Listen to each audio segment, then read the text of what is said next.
What is going on, guys? My name is Griffin, but you can call me Griff. Welcome back to another Apex Legends video. We're finally here for some Apex Legends Season 11, Apex Legends Escape, whatever you want to call it. This is going to be the firing range video. We're going to go through and explore all the legends. There's only a couple changes for the legends, but we're also going to look at the weapons, anything else that was added to the game, and just have a blast analyzing those things. So if you want to stay up to date with more Apex Legends content, make sure to subscribe to the channel and follow my other socials that are going to be in the description. But let's head into the firing range. Light guns. It appears that the car is going to be over here. Here's the car SMG, ladies and gentlemen. Look at this bad boy. Did y'all see that? Look how much faster the ammo respawns in the firing range. That's a little change that is just so fantastic. I love that so much. So my question is, if I have a gold extended mag with this thing and I switch the ammo, do I still have it?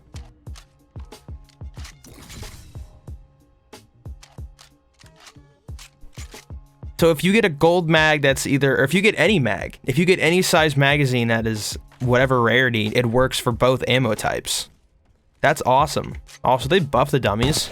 Wait, hold up. How much health do these guys have now? The dummies have a little bit more health now. That's awesome.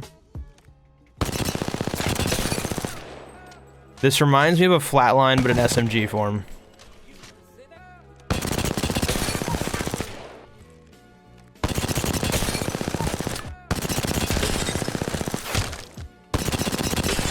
So this thing does 10 to the, what about the lower leg? Still 10 to the lower leg. Chest is 13. And headshot is 20. So what kills faster?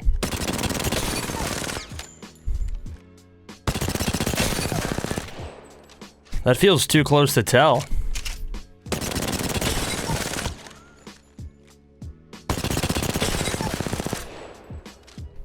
I have to play those side by side.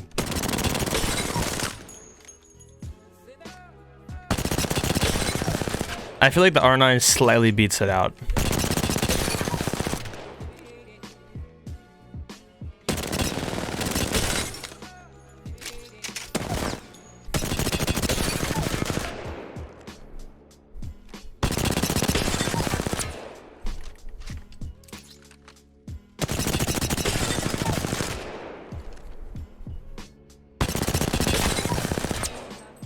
Compare this bad boy to the Prowler now.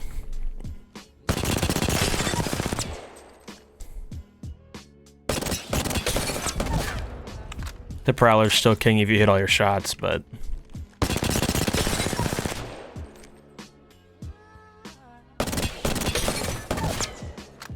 I don't know what's faster, to be honest. What about the flatline?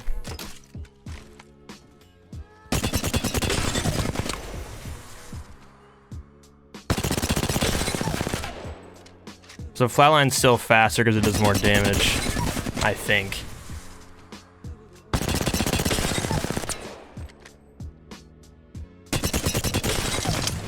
Or it's dead even, I don't know. I think it's going to end up being the same thing as the R3 and R9 situation, where it's not going to be as fast as the Prowler and the R9, but it's going to be a little bit faster than the flatline and the R301. I mean, that's without headshots, obviously, too, but we can try out this triple take now. Let's see how this bad boy is. It got nerfed. So 69's the max damage to the body. What about the head?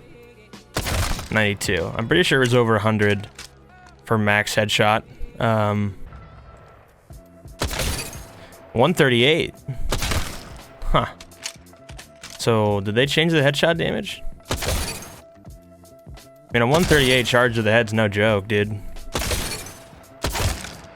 I mean, I'm barely charging this thing and it still does 92 to the fucking dome. I think the headshot damage is gonna end up getting nerfed on this thing. I mean, Jesus Christ. It doesn't seem too difficult to hit the headshots either. I mean obviously if this is obviously a standing target. But I'm not charging this thing up all the way, like I'm literally tapping it. So I mean, like, it's a pretty strong weapon. This thing still shoots pretty fast. I think triple take's still really good, but we'll see. Now the G7 Scout test.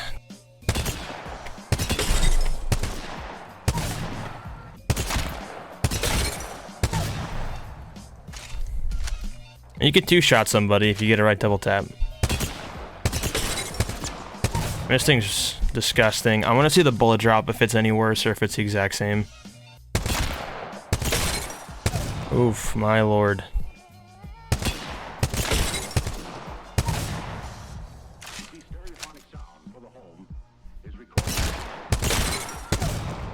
I mean, from this far away, this thing automatically, if you shoot at the fucking penis, it literally goes to its head almost.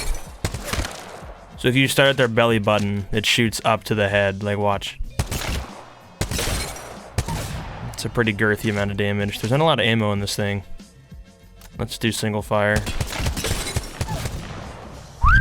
There's not a lot of recoil on this thing anymore. You gotta control a little bit from this distance, but still, this is... You don't have to hold down that much. I'm not even sure if you holding down does anything. Either way, it's very good. Double tap seems really good.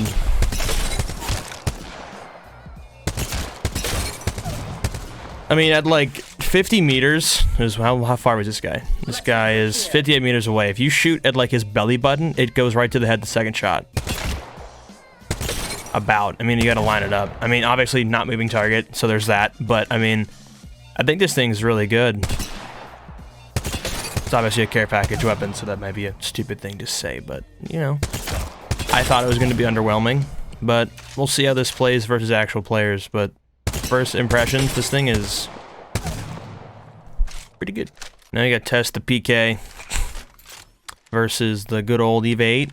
They changed up the bolt speed on the EVA 8 so it's not as fast, I believe, or just the overall fire rate in general, and then the PK got a bunch of improvements. I know it stays choked longer when you add the ADS. I don't see it by much though.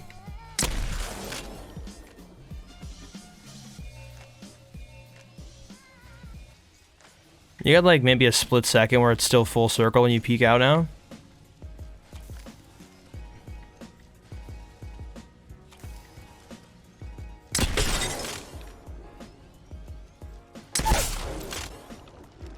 See the EVA 8's fire rate now.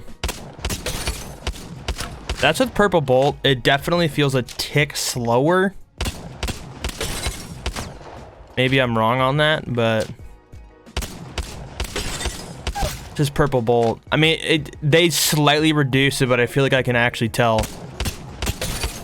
It feels a little slower. Maybe I'm crazy and I'm somehow just don't remember the EVA 8 that much because I've been using the PK a lot more lately, but it's going to be our shotgun test for Season 11 of Apex Legends.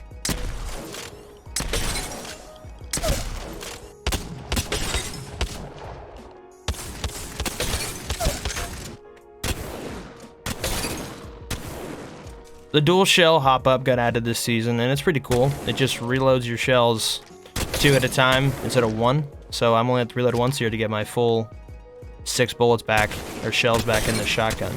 So once I empty this shotgun, I have to reload it 3 times to get all 6 bullets back. Shotguns, especially the Mastiff, that matters a lot, in my opinion. Because if you think about it, the PK and the EVA 8 all reload all of their bullets in 1 animation. The Mastiff, you have to reload all 6 pellets if you use all 6. So having this and being able to essentially cut your reload time in half, I think it's a nice little buff the Mastiff needs. In the last change, let's take a look at the L-Star, because this boy, it got a huge buff last season, and then it got nerfed into the ground this season. So let's just, I'm gonna shoot this without anything on it. It still seems kind of nice, I'm going to be honest. So the L-Star, I wish I had a comparison, but look, you can actually see now a little bit more when you're getting shot with this thing. The pellets are not as big as they used to be. They're still pretty large in my opinion, but honestly, it's a lot better.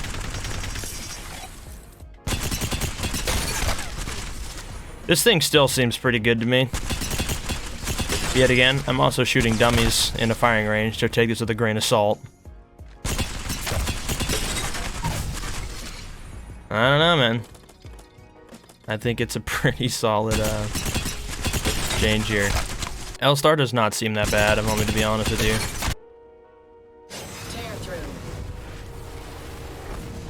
This is a one-way portal, so it's about 63 meters, 62 meters. This is about how far you can shoot this thing.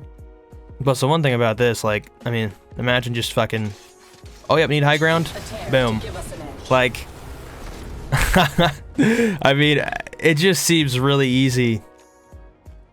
So can you re-enter this if you go back? But I mean, literally, like, if there's a fucking team, like, I don't know, sitting right there. Oh, hey. Oh, all right, let's get on top of them real quick. Like, that just seems too easy. Now, can you reuse this portal? Again, if you want. Yeah, you can use it right back. I love this ability. I think it's really cool. So the first thing I want to see about WATTSON, we're going to put down the pylon here. Actually, we're going to throw the arc star here first. We're going to crack our shield. And I want to see how fast this regens us. No more storms. Bruh. That's quick. That's a lot quicker than last patch. Holy cow. Alright, well, ladies and gentlemen, that was everything that was changed in Apex Legends. Season 11. The guns, the new weapons, the new legend, the meta changes. Just wasn't a lot of meta changes, it was literally just WATTSON. But that is it. We're going to be back with obviously some gameplay and a stream tomorrow, I hope. So make sure to follow and subscribe to the channel. Follow the socials, stay updated with me. And I think that is going to do it. But good evening, good morning, good night, whenever you're watching. Thank you so much. My name's Griff. I'm out.